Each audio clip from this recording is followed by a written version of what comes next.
오늘은 서기관과 과부라는 제목으로 말씀을 나누도록 하겠습니다. 오늘 본문에서 예수님께서는 예루살렘에 입성하신 이후에 어떤 활동을 하셨는가라고 하는 것을 살펴볼 수가 있는데요. 예수님의 활동과 더불어서 또 많은 사람들이 예수님의 활동에 대해서 관심을 가지고 또 거기에 이제 적극적으로 반응하는 일들이 나타나게 됩니다.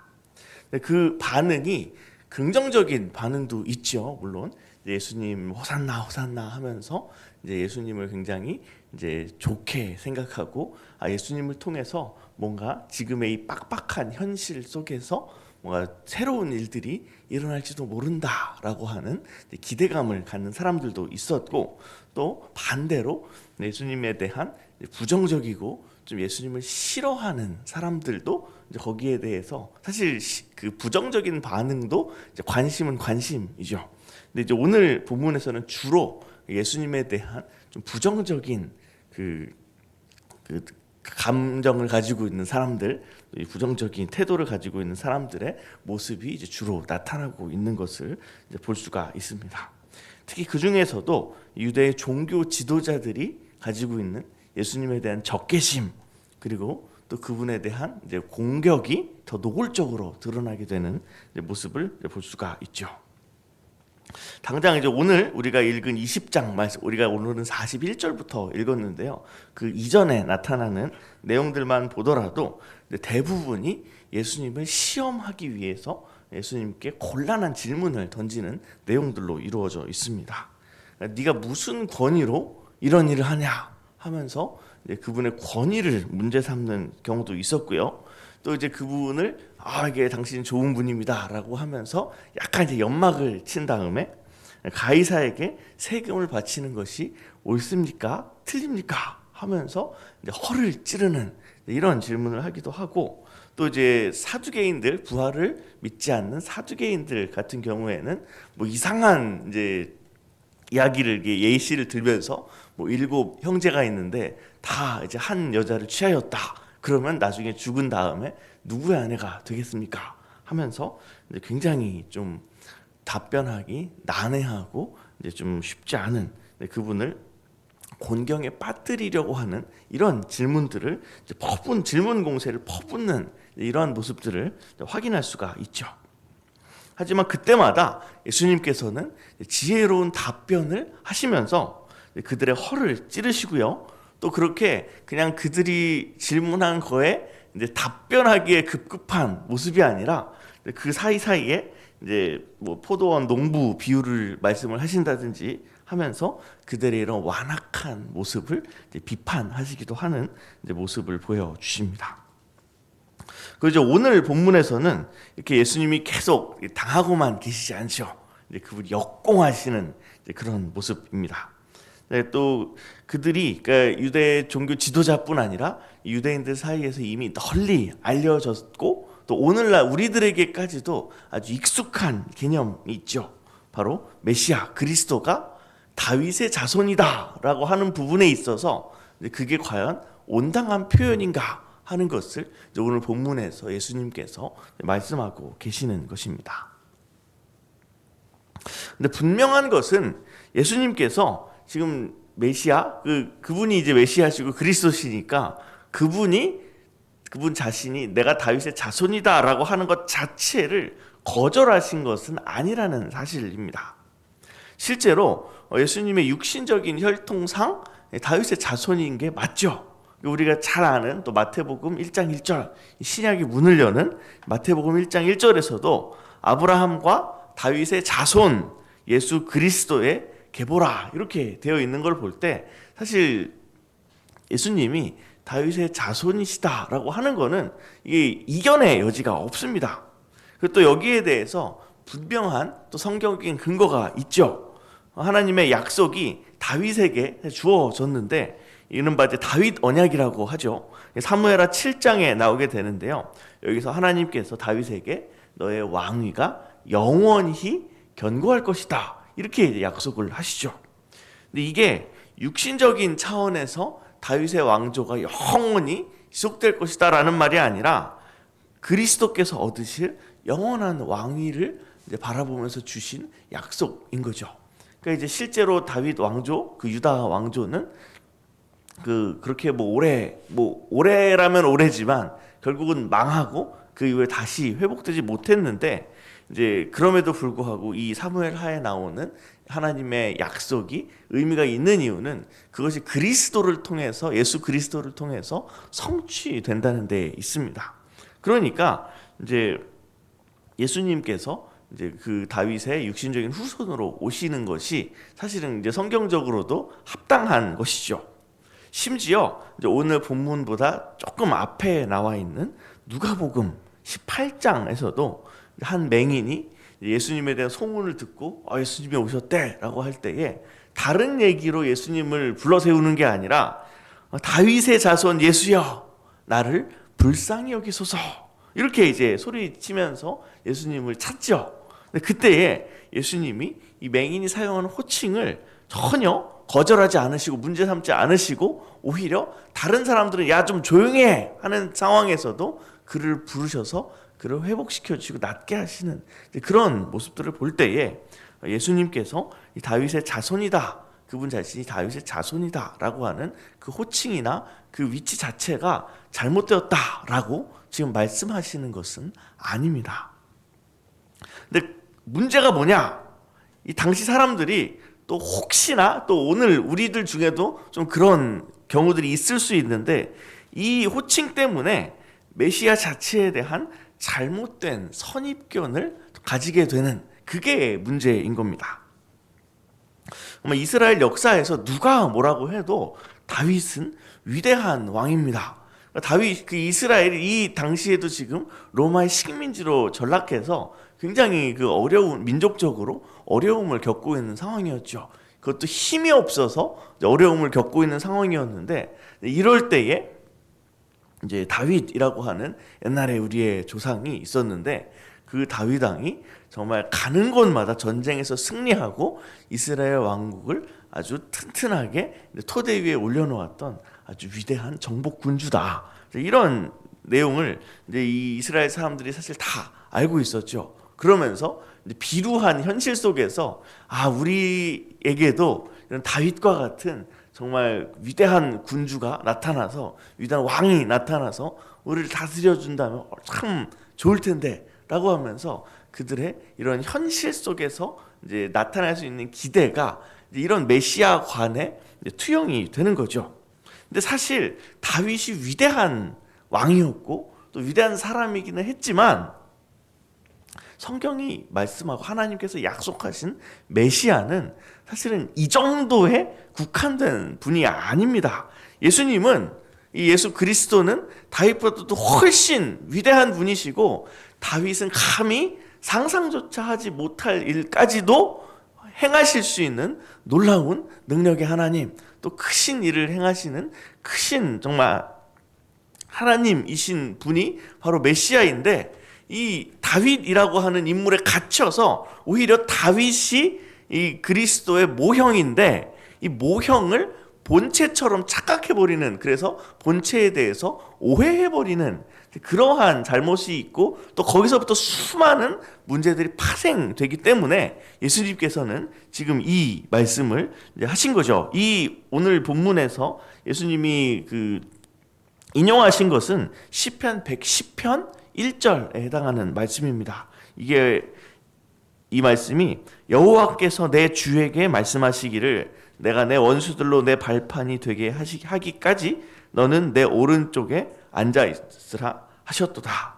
그러니까 이 말씀을 인용하시면서 이 말씀을 또 기록한 이 다윗이 왕으로서만 이제 역할이 있는 것이 아니라 이 시편을 기록한다 할 때에는 또 선지자로서의 역할도 감당하는 건데, 이 다윗 선지자가 이 그리스도의 영광을 또한 그의 시대에 정말 하나님의 계시를 통해서 목격하고 느끼는 가운데, 정말 나와는 비교도 안 될 만큼 정말 크고 위대하고, 내가 정말 그분 앞에 엎드리고 고개 숙일 수밖에 없는 위대하신 분이 여기 계시는구나 라고 하면서, 오히려 그도 정말 어떤 그리스도의 모형이라는 차원에서가 아니라 한 인간으로서는 우리와 동일하게 정말 난 죄인일 뿐이지만 그분의 공로 덕분에 구원을 얻었다 하는 그런 이제 감사와 또 기쁨을 가지고서 여러 이제 시편들을 기록을 했고, 또 이제 이 예수님께서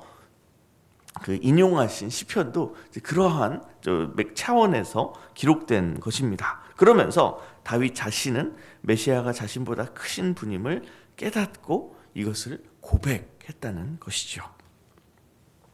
참 이런 이제 모습들을 볼 때에 이 다윗이 실제로 어떻게 고백했느냐, 그 예수님이 지금 그것을 가지고 어떻게 언급하시느냐라고 할 때에 이 당시에 그러면 사람들이 이 예수님에 대해서 다윗이라고 하는 어떤 특정한 인물상에 빗대어서 메시아를 이해한 것이 이제 어떤 폐해를 가지고 왔느냐, 그것은 바로 현세에 머무르는 신앙입니다. 결국은 이 땅에서 뭔가 영광을 누리고 이 땅에서 뭔가 이 세상의 나라가 회복되고 이런 차원을 벗어나지를 못하니까 결국은 그들이 이 땅에서 누리는 영광과 이 땅에서 누리는 부에 국한되는 신앙 생활 밖에는 할 수가 없었다라는 것입니다.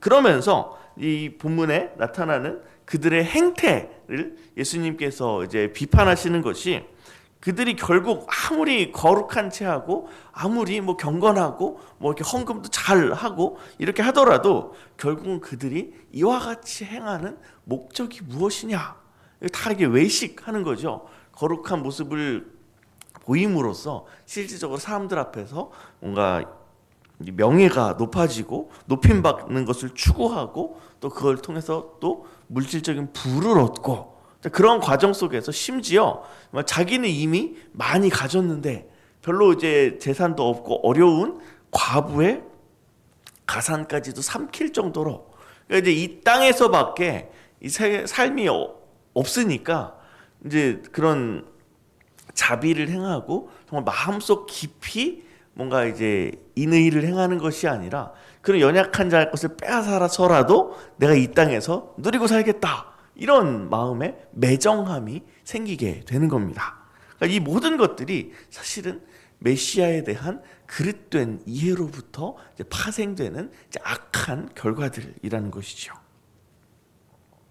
근데 이제 본문에서 이런 악한 이제 종교 지도자들의 행태를 꼬집으시는 와중에 이제 그들과는 반대되는, 그들과 비교되는 한 인물이 등장합니다.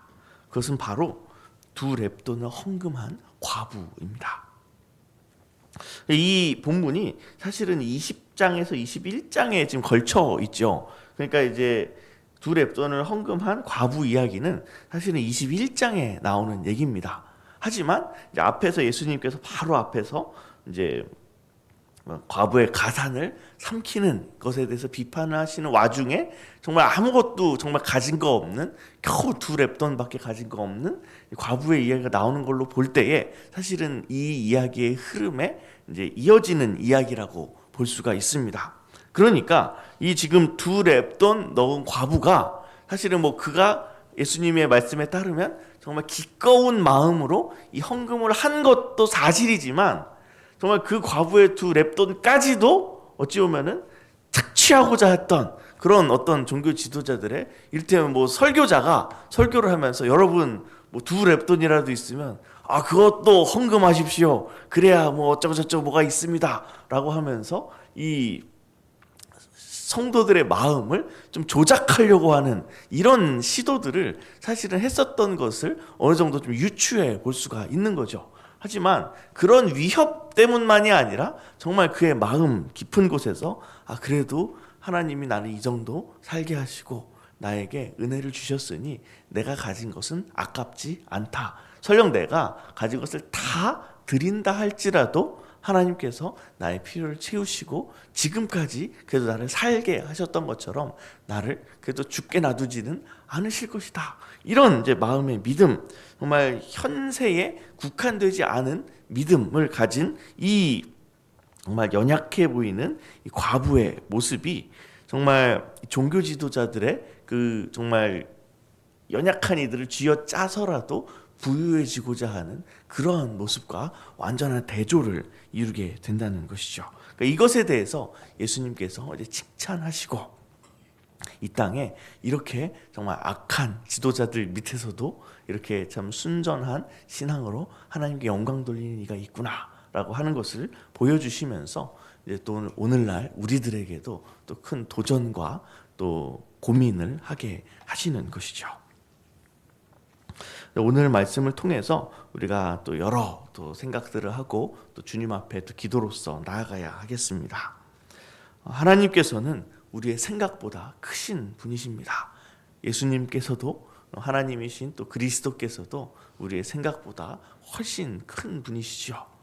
그 어떤 그 기준을 두고 보더라도 우리가 생각할 수 있고 우리가 상상할 수 있는 그 어떤 것보다도 하나님은 크신 분이십니다. 하지만 우리가 신앙생활을 하다 보면 때때로 그 하나님의 크심을 이제 굉장히 축소해서 생각하고 우리들 수준에 좋아 보이는 차원으로 생각하는 경우들이 많지요. 그래서 주님 이 정도 정말 하면 이렇게 해야 하나님 영광 받으시는 거 아닙니까? 라고 하면서 사실은 우리의 필요를 추구하고 우리가 원하는 것을 추구하는 그런 상황 속에서 사실 하나님이 하실 일들을 기대하지 않고 그냥 우리가 원하는 수준의 하나님만을 생각하면서 어찌 보면 그 모든 것도 온전한 하나님을 섬기는 모습이 아니니까 그냥 단순히 탐욕이다, 단순히 하나님을 잘못 안다 수준이 아니라 이 모든 것이 어찌 보면 우상 숭배라고 할 수 있습니다. 그러니까 이제 그렇게 우리가 하나님에 대해서 바르게 알지 못하는 것은 그 자체로 그냥 난 모르니까 모르는가 보다 하는 것이 아니라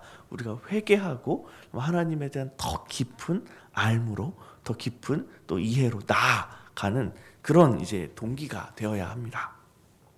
그리고 또 그런 존재가 되기 위해서 우리가 되게 높은 자리, 대단한 직분 이런 것을 구할 것이 아니라 이 사회에서 가장 연약하다라고 할 수 있는 과부도 사실 그런 믿음을 가지고 있었지요.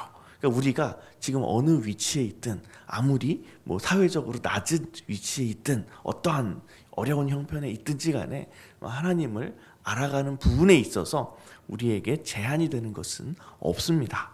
그것을 우리가 마음속에 좀 신뢰하면서 정말 지금 우리가 하나님에 대해서 예수님에 대해서 어떻게 생각하고 있는가, 우리가 혹시나 그분을 잘못 알고서 잘못된 토대 위에서 기도하고 잘못된 토대 위에서 신앙생활을 하고 있는 것은 아닌가 하는 것을 계속해서 말씀을 통하여 점검하면서 현세에 국한된 신앙이 아니라 우리가 그 나라를 바라보고 영적인 것, 또 이 죽음 이후에 있을 일까지도 우리가 영혼의 관점에서 생각하는 가운데 주님을 온전히 주님으로 예배하고 또 주님의 백성된 삶을 또 온전히 살아가는 저와 여러분 되기를 주님의 이름으로 축복합니다. 같이 기도하시겠습니다. 하나님 아버지 감사합니다. 오늘 말씀을 통해서 주님이 어떠한 분이신가, 주님이 얼마나 크고 위대한 분이신가 하는 것을 보게 됩니다. 정말 저희가 이 땅에서 우리의 역사 속에서 볼 수 있는 그 어떠한 위인보다도 크시고 정말 그들이 또 조차도 정말 그 하나님의 크심을, 그 당신의 크심을 볼 때에 그 자신의 작음을 고백하며 정말 주님을 높이고 경배할 수밖에 없었던 것을 저희도 오늘 말씀을 통해서 봅니다. 주님, 그러므로 참 저희가 정말 그 하나님에 대한 깊은 이해와 또 알매 도달할 수 있도록 하여 주시옵소서. 또한 참 그것을 토대로 하여 참 저희의 신앙이 협소해지는 것이 아니라 정말 한낱 이 땅만을 바라보는 것이 아니라 정말 영원을 바라보고 또한 참 하나님의 나라를 바라보는 더 넓은 시야로 또 주님과 동행하며 또 주님의 일을 행하는 저희들 될 수 있도록 인도하여 주시옵소서. 비록 저희들 연약할지라도 정말 지극히 연약한 가운데에서도 정말 큰 믿음으로 주님께 영광 돌릴 수 있다는 것을 저희들이 기억하며 정말 기뻐하며 감사하는 가운데 또한 저희에게 맡겨진 삶을 충실히 살아갈 수 있도록 인도하여 주시옵소서. 감사드리며 예수님의 이름으로 기도합니다. 아멘.